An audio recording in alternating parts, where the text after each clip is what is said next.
New tonight, tensions are running high in Louisville as voters cast ballots in a recall election that has the community divided. The target of this recall is a city council member whose district includes most of the homes that were destroyed in the Marshall fire. As our Sean Boyd shows us, fire victims are among those leading the recall. In the aftermath of the Marshall fire, the city of Louisville rushed to assure fire victims the community was one with them. Almost 2 years later, Judy Kern says her city council member has yet to get the memo. When people are at a moment of their greatest need, you shouldn't have to demand somebody help.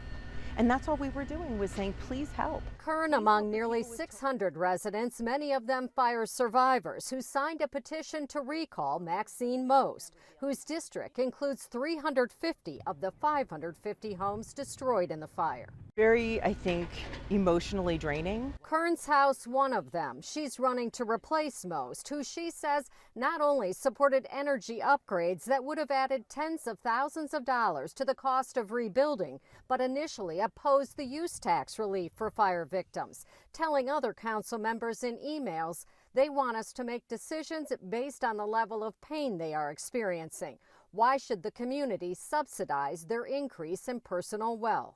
And we weren't asking the community to subsidize us.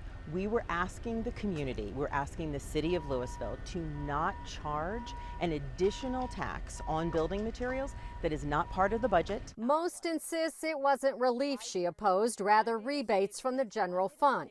I didn't think that municipal taxpayer funds should go to individuals for rebuilding purposes that were going to increase their individual equity in their homes. She eventually voted for use tax relief and to waive sprinkler requirements, but she says no one should be exempt from the city's new energy code. My feeling was the response to a climate-driven disaster shouldn't be to lower the standards. What I believed is we should have found funding so that people who were really under financial duress and didn't have the means to build to the 2021 codes could. Kern says she supports green energy too, but not at the expense of homeowners and businesses leaving the city. My goal is to have a better Louisville. However I need to have that happen. I will continue to volunteer in working to revitalize this community, to fight for mitigation measures, and improve the safety of our community as a whole. It was never my intention